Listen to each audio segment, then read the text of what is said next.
السلام عليكم ورحمة الله وبركاته. أنا هدى من قناة هوايتي. أهلا وسهلا بكم. إن شاء الله النهاردة طبعا هنعمل حاجة خفيفة وظريفة وكل ست بيت محتاجاها.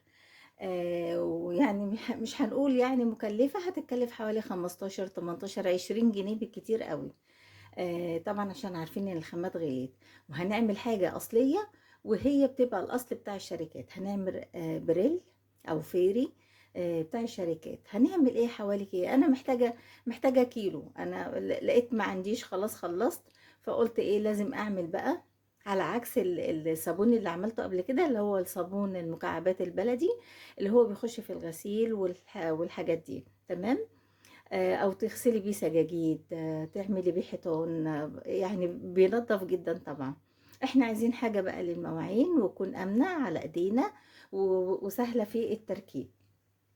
الصابون عامة، الصابون الاصلي بيتكون من 3 حاجات بتاع الشركات، لا بيعتمدوا على ملح ولا تيلوز، فعشان كده التركيبة النهاردة ما فيهاش حتة التيلوز اللي هو غالي يعني. تمام. عندنا ايه؟ عندنا احنا اولا يعني اللتر المية اهو، انا جهزته علشان ما تهوش مني اهو. ادي لتر مية. انا هشتغل هعمل لتر مية، ممكن هيزيد معايا لحد لتر ونص. تمام. ادي لتر المية اهو. اوكي كده. طيب كمان ايه؟ في 3 مكونات. ال3 مكونات الاساسيات اللي هما بيبقى الصودا الكاوية او الصودا اش او حجر تسليك المجاري او البوتاس عندنا في مصر. ده حوالي كام؟ ده انا مدوباه 20 جرام من الصودا الكاوية. طيب ده 20 جرام كان صودا قشور، انا ما حبيتش اثقل عليكم، فقلت ايه اخلص الحاجات دي كلها وايه اقول لهم على المقادير بالظبط. 20 جرام من صودا القشور. طب انا لو ما عنديش صودا قشور، عندي صودا سايلة، هحط بقى الضعف. هحط كام؟ هحط 40. يبقى الصودا القشور بتبقى نصها 20 فقط. الصودا القشور بتبقى قوية 20 فقط، لكن لو سايلة هتبقى 40. فأنا حطيت 20 في شوية مية بسيطة، هو كله هيبقى المقادير من اللتر أو اللتر ونص اللي هيطلع لي. طيب عندي حاجتين أساسيين في قلب المنتج. عندي سلفونيك الفتح أهو. هو معرفش الكاميرا مهمة ايه، هو فاتح اهو. سلفونيك الفتح دوا 100 جرام.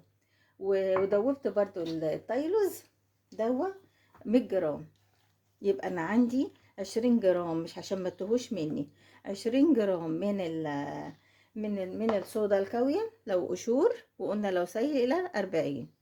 وعندي 100 جرام سلفونيك و100 جرام تايلوز. خلاص ادي 3 مكونات ملهمش اخر. في بقى زيادة حاجات انت عايزة تزوديها فيما بعد زوديها، لكن الصابون اساسه هو الفيري وكده 3 بس. في بقى مثلا بتحطي جريستين، بتحطي لون، بتحطي ريحة، دي حاجة بتاعتك انت ممكن تغسلي بيه هو كده فقط. تمام كده. اول حاجة هنزل بيها ان شاء الله، هنزل بالبوتاس او الصودا الكاوية او الهيدروكسيل. تمام كده. ثواني حبايبي، معلش نسيت اجيب الويكس اهو. خلاص كده حبايبي، انا بقلبته هو دايب، لكن لو ما كانش عندك دايب بتحطيه في الميه دي وبتسيبيه لما يهدى، وبعد كده بتحطيه. احنا حطينا الاول ايه؟ حطينا البوتاص. تمام.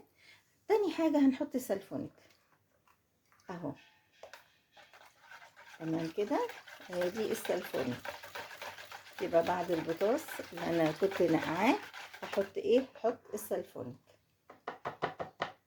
وهفضل بقى اقلب كده اهو.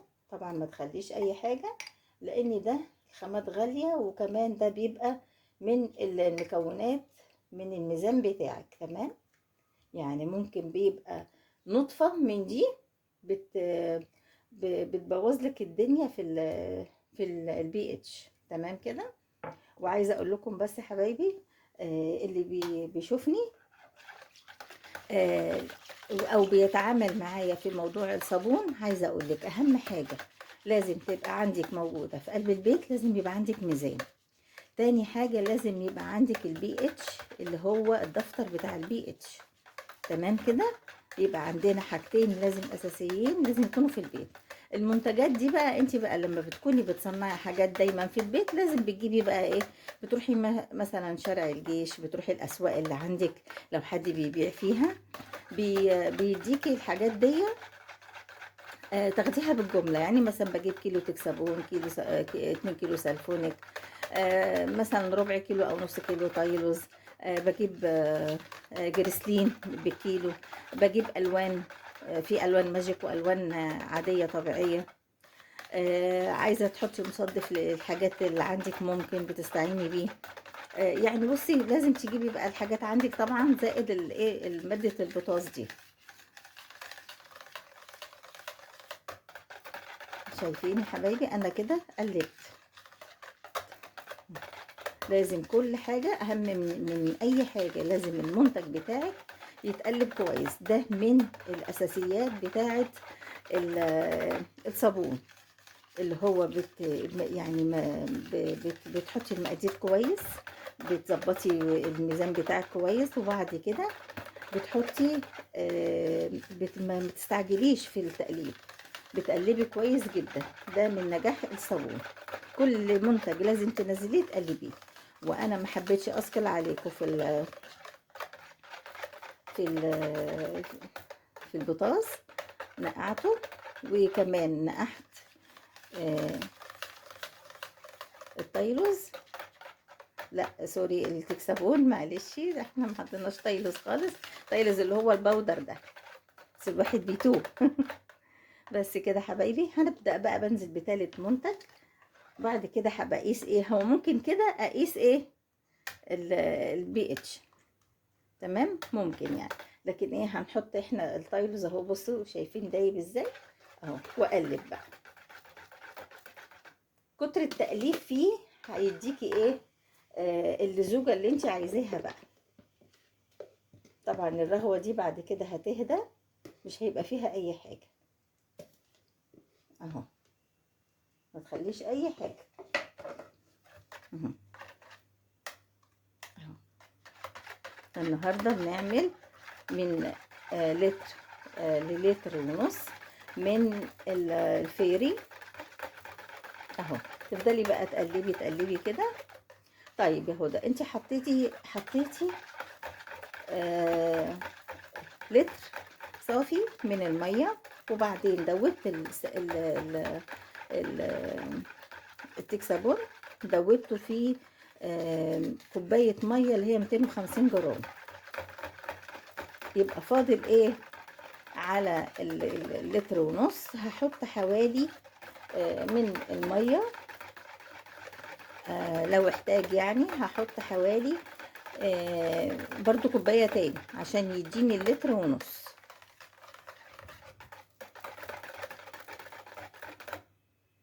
كده حبايبي انا قست البي اتش، لقيته على كام؟ لقيته على 8. عفوا اهو بصوا، لقيته على 8. فطبعا ايه ده يبقى كده لا كتير، انا عايزاه على 7.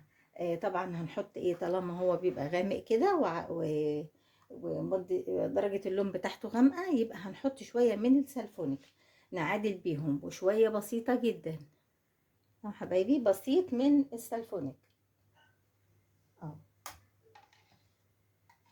ونقيس برضو بسيط قوي من السلفونيك ونقيس.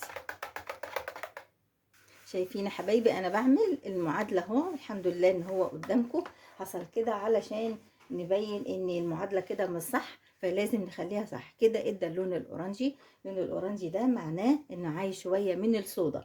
يعني بصي، يعني انا ما كترتش قوي سلفونيك، لكن لازم نخلي بالنا قوي، بنحط نقط قطرات، لان ده هو مش برميل كبير، ده لتر. تمام كده، يعني كويس ان حصل كده قدامكم علشان نعمل المعادلة قدامكم صح. برضو مش هنحط البطاطس ده كله، بس لازم يدوب خالص، تبعديه بعيد عنك. هستنى يهدى شويه وبعد كده ايه هنزل. شايفين لونه؟ بصوا لونه صافي وحلو اهو. حاجه بسيطه قوي. واقيس برضو احتاجهم احط لهم، ما انزلش بالحاجه مره واحده. شوفوا حبايبي كده محتاج شويه تاني اهو، هحطهم اهو وهقيس برضو كده حبايبي. اتظبط اهو، البي اتش على 7 اهو. شايفين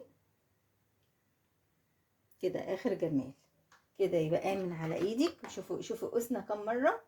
بصوا اول مره اداني غامق اهو، وبعد كده اداني اللون الاورنجي، وبعد كده اداني اللون تاني كان عايز شويه تاني، وادي المره دي اهو. شايفين اختلف ازاي؟ بس حبايبي هيتقل بقى معايا، هيهدى ويتقل معايا. وبعد كده انا هزود شويه ميه. ازود بقى حبايبي شويه ميه كده، ده ببقيه ايه اللتر ونص، عشان التقل بتاعه ما يبقاش ايه، ما يبقاش تقيل قوي.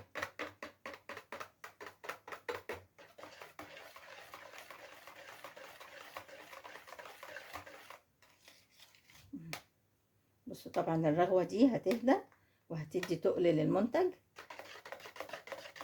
عايزه اقول لكم كمان في التوقيت ده ممكن تحطي الفورمالين كمادة حافظة، بس طبعا انا مش هحط النهارده لسبب ان الكميه بسيطه قوي وانا هستعملها، فما فيش وقت يعني ايه ان هي تقعد، ان انا اخاف عليها ان هي تبوظ. فالفورمالين لما بيبقى عندك كميه كبيره تمام. كمان ممكن تحطي الجريسلين.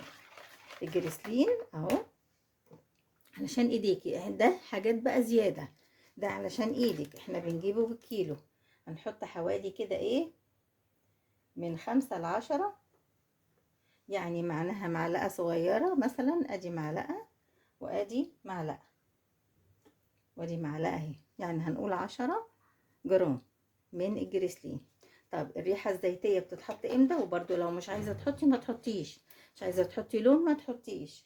الريحة الزيتية بتتحط تاني يوم او بعد كام ساعة من المنتج، لما تلاقي هدي كده ونزل الرغاوي بتاعته دي وتقل، تروحي حاطه بقى ايه الريحه بتاعتك.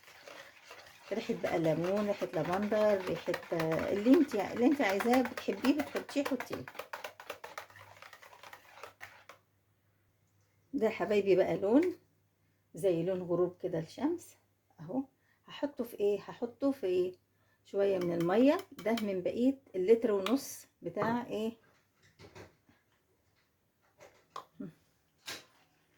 اللتر ونص من الكميه كده حبايبي. خلاص هنحط بقى اللون اهو، لون الاورنجي ده اللي هو لون الغروب الشمس، برضو لون حلو وجديد. واحنا بنحط الالوان دي عشان التصوير فقط، طبعا مش هيبان بقى المنتج جماله دلوقتي اهو. بصوا لما ايه الصابون ده يهدى ويهبط كده، هتلاقوه بقى ايه المنتج بقى جميل. وهفتح بقى الكاميرا واوريه لكم ان شاء الله. في المرحله اللي جايه بقى انا هنتظر الرغوه، وبعد كده هنحط البرفن، اي برفن عندك بقى وكده ان شاء الله تبقى وصفتنا خلصت. وصفه سهله، لو كنتي محتاجه حاجه بتقومي بسرعه كده تعمليها لو عندك المنتجات. واهم من ده وده لازم يكون عندك الميزان وعندك الدفتر بتاع البي اتش تمام. بس وانتظروني بقى يهدى، وبعد كده ايه اهو لونه تمام. انتظروني كده حبايبي. بقى خلاص خلصنا لتر ونص من الصابون السائل، معمول بطريقة أصلية على طريقة الشركات. ما كلفناش حاجة، أقل حاجة بسيطة كلفنا هنقول 20 جنيه. طب لما تجيبي اللتر ونص بقى من الفيري والحاجات دي، شوفوا هيبقى بكام. فطبعا طريقة سهلة ان شاء الله هتعجبكم. ادي التقل بتاعه اهو، بصوا شايفين معلم في الطبق ازاي اهو. بصوا التقل بتاعه في منتهى الجمال. جميل جدا. ورجاي بقى تاخدوا منه نسبة بسيطة وتزودوا مية، لان ده تقيل جدا ولزوجة عالية شفافية، مفيش بعد كده. بصوا اللون، حتى اللون الاورنجي باين لان هو شفاف خالص. فحبيت المرة دي عشان التصوير اعمله لكم بلون اورنجي. بصوا حبايبي، طبعا عندك بقى زجاجات من زي اللي انا حطاها دي اللي فيها الاوتومايزر، ممكن تعبي فيها باي حاجة بقى.